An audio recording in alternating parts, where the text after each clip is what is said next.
voudrais d'abord présenter mes vœux à toutes celles et ceux qui ont l'occasion de contribuer à mon site, qui régulièrement prennent des informations sur ce site. Donc je voudrais remercier d'abord celles et ceux qui m'accompagnent sur la création du site, que ce soit Christine, Virginie, Romain, leur souhaiter à eux bonne année, bonne santé, souhaiter évidemment à toutes celles et ceux qui nous lisent et qui contribuent une bonne année, une bonne santé. 2014 sera une année chargée d'un point de vue électoral, puisqu'il y aura d'abord les élections municipales, ensuite les élections européennes et enfin les élections sénatoriales. 3 élections cette année. Mais au fond, la politique ne peut pas s'arrêter simplement aux élections. La première des choses, c'est évidemment de faire avancer notre pays. Moi, je fais partie de ceux qui considèrent que la crise, si on veut l'enrayer, crise structurelle, il faut changer structurellement notre modèle économique et social.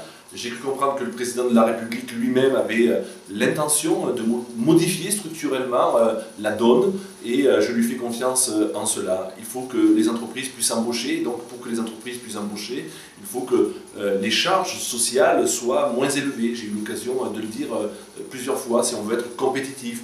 Il faut redonner espoir à l'innovation, à la recherche. Pourquoi? Tout simplement parce qu'en Europe, la France fait moins bien que ses partenaires. Nous avons moins d'industrie que l'Angleterre, que l'Espagne, que l'Italie. Et ça, c'est pas normal. Donc il nous faut aussi être exportateurs vers l'extérieur.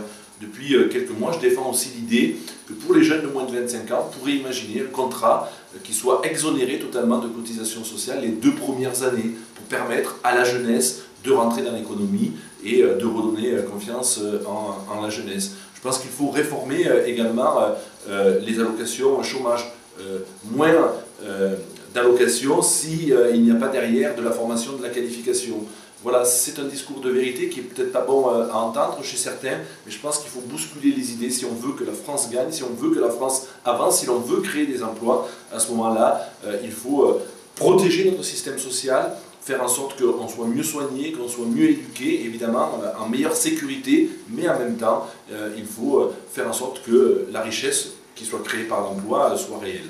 Donc bonne année à tous et continuez à nous lire, à nous faire passer vos informations, nous en avons besoin.